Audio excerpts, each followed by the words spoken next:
Hello everyone, welcome back to my YouTube channel. তো আজকে আমি নতুন একটি রেসিপি নিয়ে চলে এসেছি, এগলেস কেক। তো কেকটা আমি তৈরি করব ঘরোয়া কিছু সামগ্রী দিয়েই, খুব অল্প সময় অল্প খরচে। তো চলো শুরু করা যাক। আমি দেখো হ্যাপি বিস্কিট নিয়ে নিয়েছি। বিস্কিটগুলোর প্যাকেট থেকে আমি বিস্কিটগুলো খুলে নিচ্ছি। দেন আমি মিক্সারে দিয়ে ওটা ডাস্ট করে নেবো। তো ডাস্ট করার পর দেখো আমি একটা বোল নিয়ে নিয়েছি। বিস্কিটের ডাস্ট, সুজি এবং মিছরি গুঁড়ো, baking soda, baking powder and দুধ দিয়ে এটা আমি ভালো করে মেশাবো। মেশানোর পরে ঠিক থিকনেসটা দেখো কেমন আসবে। ব্যাটারটা এই টাইপের পর্যায়ে রেডি হয়ে গেলে মোটামুটি আমাদের রেডি হয়ে গেছে।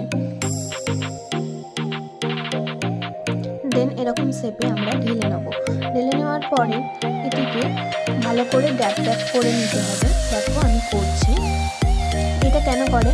এটা যাতে ভিতরকার কোনো বাতাস যেন বাইরে থেকে প্রবেশ না করতে পারে। তো সেই জন্য এটা এরকম ড্যাপ করে নেওয়া। তো দেখো আমি একটা মোমো মেকারে এটাকে বেকিং করব। ওটা অলরেডি দেখো 20 মিনিট মতো বেকিং হওয়ার পর আমি কিছু কাজু দিয়ে ডেকোরেশন করে দিচ্ছি।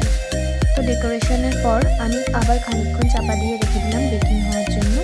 দেন দেখো আমি খুলে দেখো আমি একটু টুথপিকের সাহায্যে দেখবো যে ওটা বেকিংটা হয়েছে কিনা, বেকিংটা ঠিকঠাক হয়েছে কিনা। তো দেখো আমি পুশ করলাম, তো একটুও কিন্তু লাগেনি।